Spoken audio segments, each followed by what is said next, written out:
Inside this room, all of my dreams become realities, and some of my realities become dreams. All my life I've awaited your coming and dreaded it. I like them French fried potatoes. Insanity runs in my family. It practically gallops. I always have a wonderful time, wherever I am, whomever I'm with. This can't be happening, man. This isn't happening. Oh, it's happening. We've got him. Representative Walter Hudson on the program with us. Representative, thank you for being here. Glad to be here once again. No, it is always our pleasure. I don't think, have we had you on since the mishaps, the shootings of 3 weeks ago? I don't know that we have. Have we? No. I would like, okay, so we'll talk about it just briefly. I want to throw out this note, if I might. We generally would have Senator Hoffman on in an hour from now. He is not going to make it this week, but he tells me that he thinks he's going to be able to make it next week to be back on the program, which is great news for us, for everybody, the fact that he can make it back on. I throw this at you, sir. Your thoughts on what happened 3 weeks ago. Your thoughts on that. I'm under the impression you had an interview at NPR, and they were asking you if you thought you could handle your words better. And I look at you as a guy who probably takes more heat than any politician in the state. And I thought the question was a little unfounded. Your thoughts?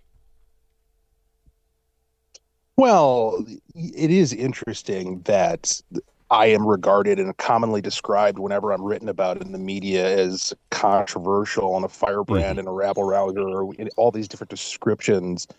And really, that is just because of what it is that I believe, not how I'm saying it. See, I would agree with that. I think you're very measured. I think you're very measured when you talk and you say, this is what I believe. They don't like that.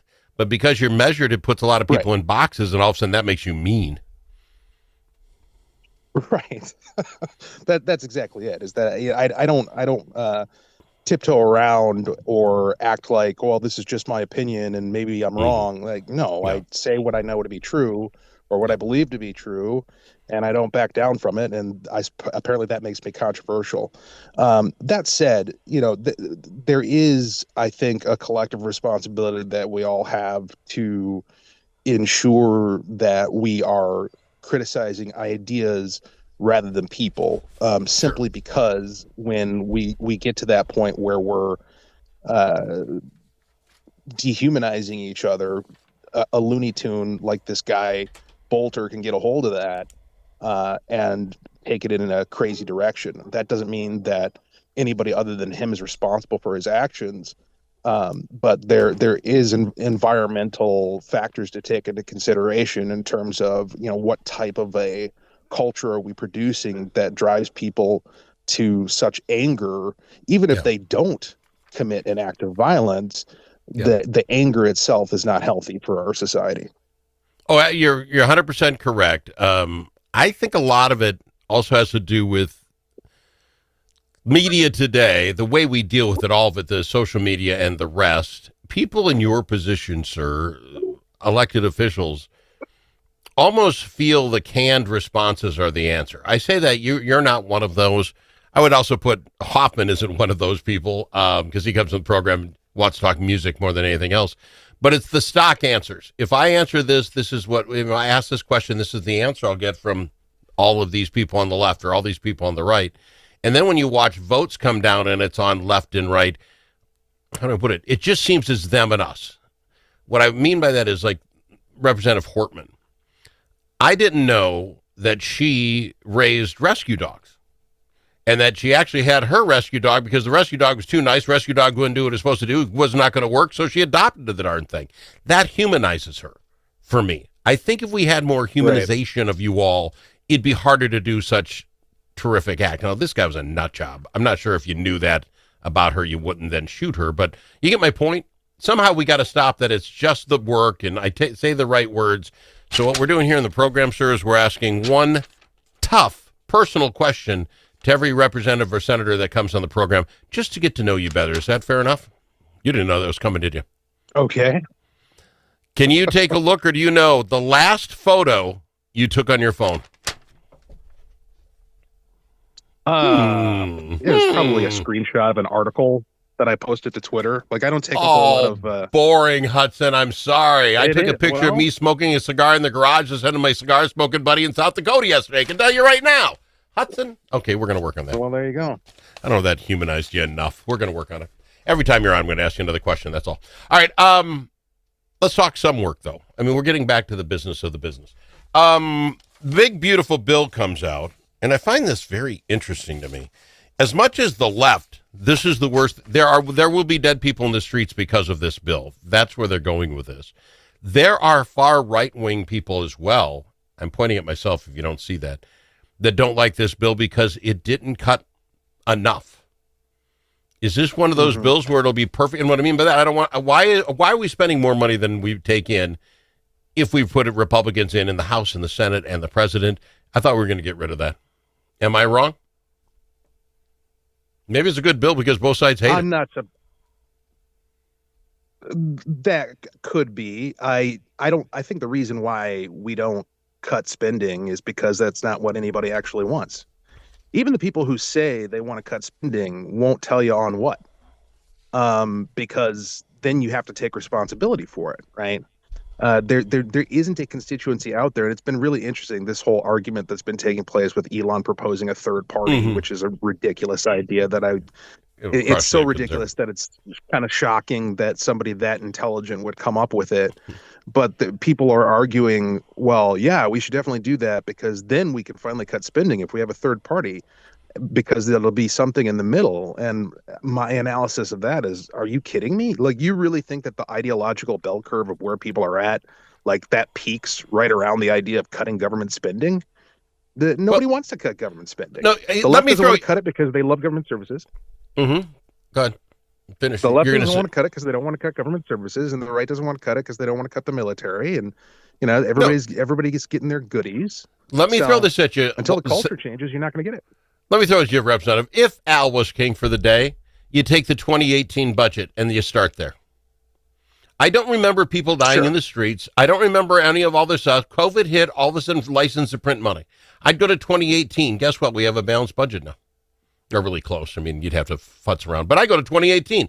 I've got a plan. Is that so crazy? We went crazy in 2020. We did.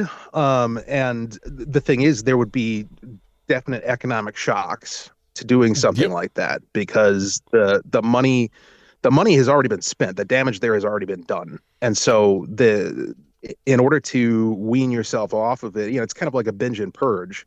It's not a healthy way to live, right?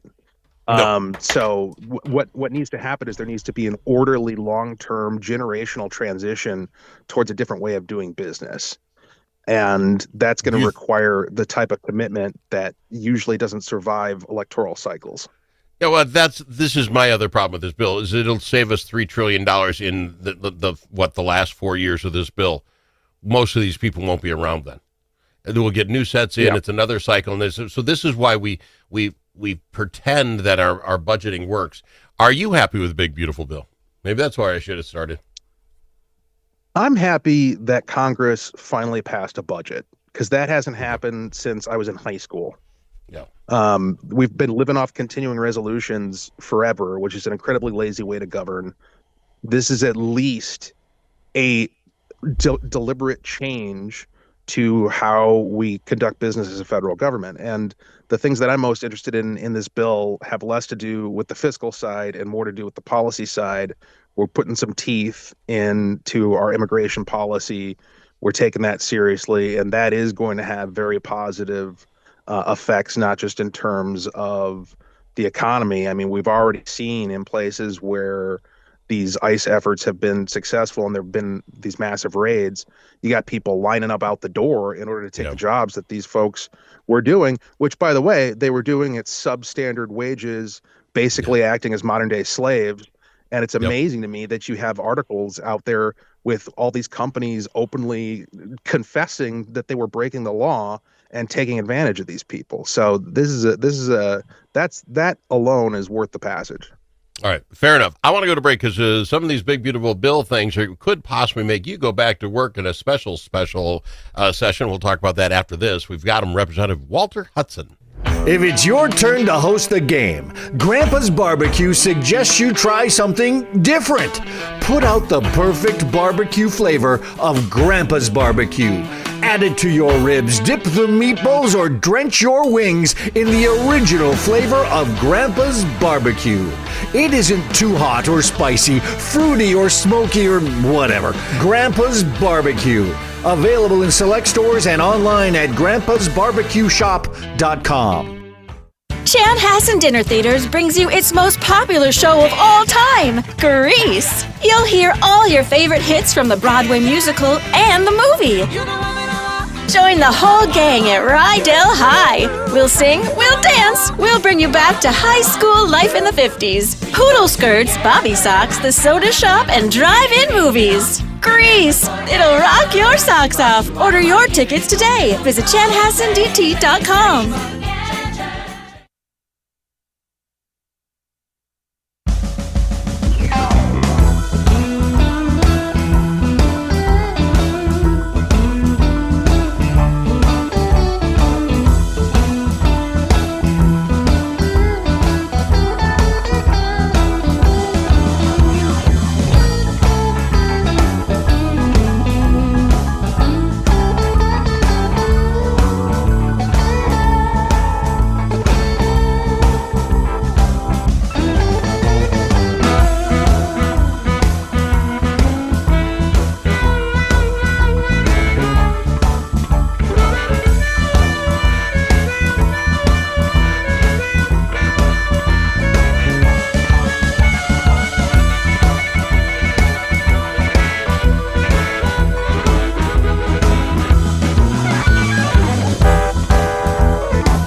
As in alligator.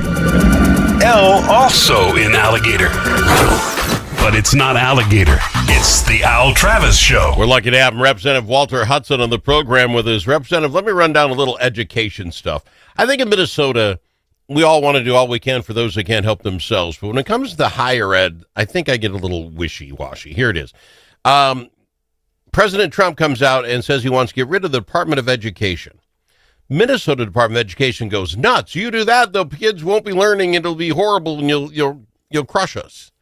So the Department of Education tells the Minnesota Department of Education, you got to stop DEI. And say, we're not going to stop it. Well, that could cost us now, according to this report, about $74 million. Now, either you want the Department of Education or you don't, but if you only want them when they tell you the stuff you want to hear, what good is it for anybody? A Department of Health and Human Services is going after Minnesota Department of Education for the transgender gal on the softball team. The Department of the Justice Department is going after the Minnesota for this free college and how it doesn't work if you only give it to illegal aliens and not to Americans. We're having this big rough brouhaha, and at the same time, the University of Minnesota is jacking its rates as high as we've ever seen before. 2 years after y'all voted in that anybody making under $80,000 gets it for free, and then this story comes out. 2 years ago, a guy that was running He was the finance chief, was making $436,000 plus a year. That's, by the way, twice what the governor makes. He retired, effectively doubling his money by becoming the university healthcare consultant.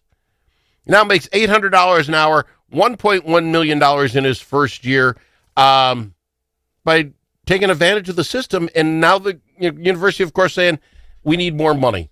Representative, when does it stop? Well, it stops when we collectively decide that we've had enough, which we absolutely should. And by the way, we're going to express that by flipping the state red, because as long as Democrats have any grip on power in Minnesota, they're going to continue to keep this grift going because it benefits them both politically and financially. The University of Minnesota in particular is perhaps the largest public grift operation in the state. I mean, you just cited some examples. I believe the top gal makes almost $1 million a year, which is just insane. And excuse me, Representative, if I can. Isn't there a rule that in Minnesota state employees can't make more than the governor without exception?